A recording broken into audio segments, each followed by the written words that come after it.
I'm here at ChillerCon in the faded glamour of the Royal Hotel in Scarborough, and I'm joined by Dave Jeffery. Dave, how are you? I'm very well, thank you. How have you been enjoying the convention so far? It's amazing, apart from getting lost quite a bit. Right, yes. And lifts stopping at floors that you never pressed. So it's like, I was talking earlier on about walking around corridors and finding yourself standing in front of mirrors. The corridors tend to end with mirrors and things if you take a wrong turn.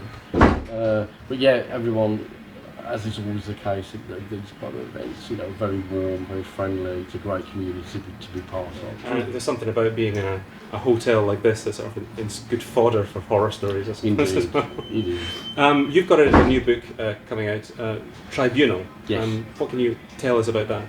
It's coming out at the end of June, and it is the last book in my A Quiet Apocalypse series. Quiet Apocalypse? Yeah, so there have been 3 previous books, so that's A Quiet Apocalypse, Cathedral, The Samaritan, and Tribunal is the end of the road for that particular series. Because the original A Quiet Apocalypse book, the novella, yes, wasn't meant to be anything more than just a novella.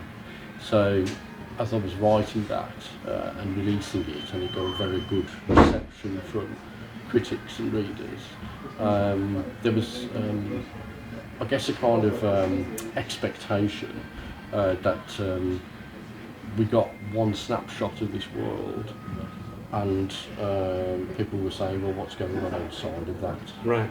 The world in which it's written it's a dystopian world where there's been an outbreak of meningitis. It's like an atypical meningitis, where called MNGU, where normally if you lose your hearing with meningitis, if you have antibiotics, you can get some residual hearing back.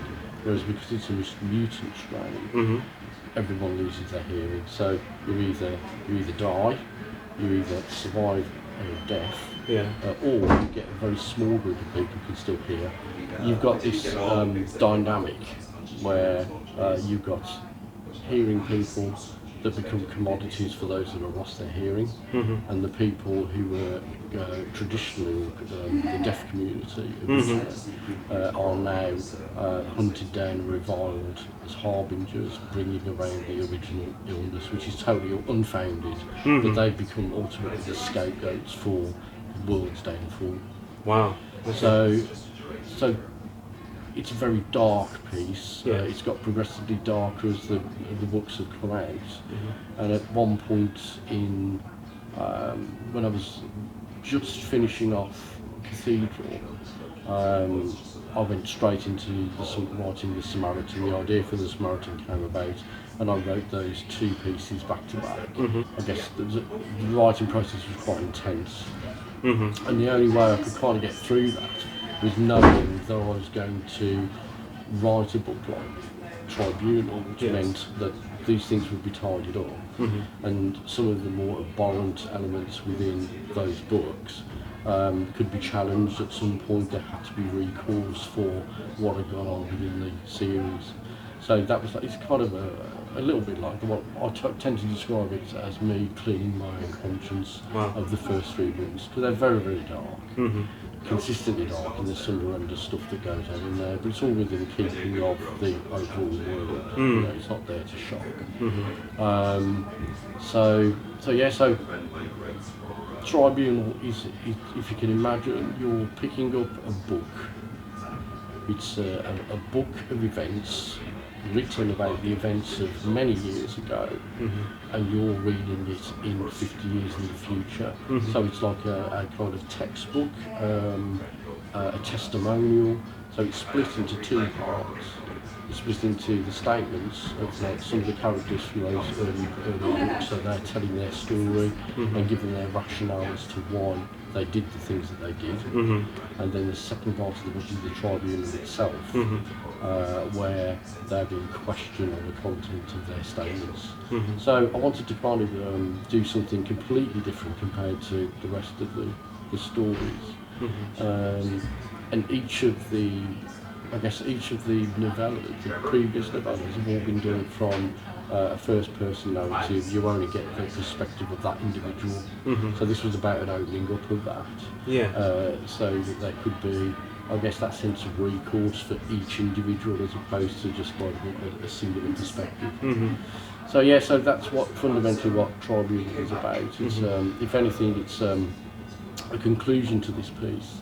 And a kind of cleansing of my conscience of what I've written over the past 18 months to 2 years.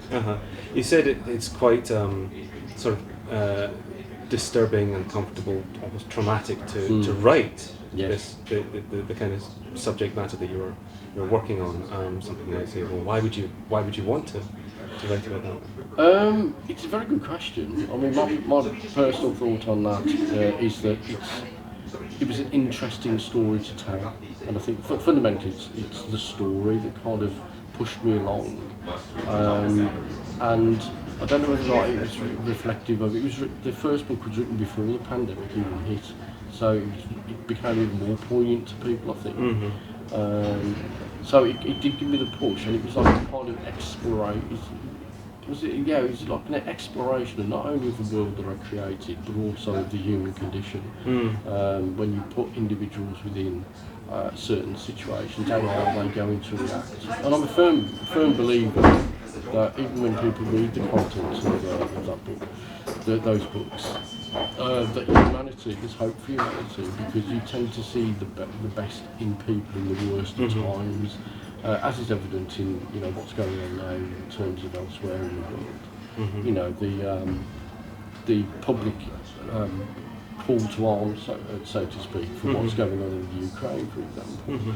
You see the very best of people. I mean, you mentioned briefly there about it. I mean, these are troubling times that we live in at the moment, and people, it's just turning on the news. It's like watching a horror story. Why do you think people still want to escape into horror? It's interesting because we did a panel this morning, mental health panel, which I chaired, and this was one of the questions. So I could have it's almost like paid you to say that. I didn't. I wasn't there. I wasn't there. But yeah, and I think the general consensus was, and something that I believe, is that it's about becoming lost in something that's outside of yourself, and having that sense of focus, and that kind of. When you read a great piece of horror, when you watch a great piece of horror, it's so immersive.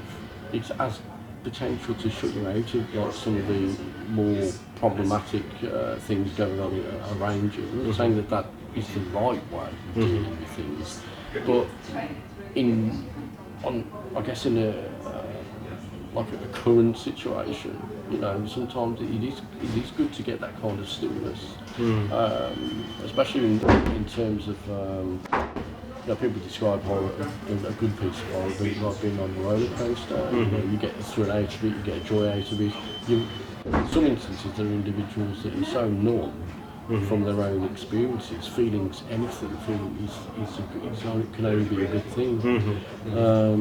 So I think that's why people are drawn to it. And I worked in the NHS for 35 years in mental health. Right. Yeah. So, and I know, I've spoken to certain users and patients and whatever who love art. They love it, and they say that they have a connection with it. That it's something that they get draw comfort from. And even sometimes when there's the more contentious elements of horror where you sometimes get maybe poor representations of mental illness on screen. And we know that stuff's out there, but we are kind of more incapable of challenging that kind of stuff, which is a good thing. Certainly in terms of what we're doing with the Horror Writers Association, moving forwards with our mental health charter and stuff like that, and the mental health initiative, which is launching on June the 1st, is about that kind of stuff. It's about change, but you can't change the present without looking at the past. Yes. The past is where it is, but there's great material. What people do, they enjoy this stuff, and people do it for various reasons, don't they? So that's Tribunal. That's coming out at the end of June. If you do Google Dave Jeffery Tribunal and you get a lot of results coming back from magistrates' courts, that's not this Dave Jeffery. It's not you, is it? It's not me. It's not. Okay. Well, that's, thank you, Dave. Thank you very much. Thank you very much.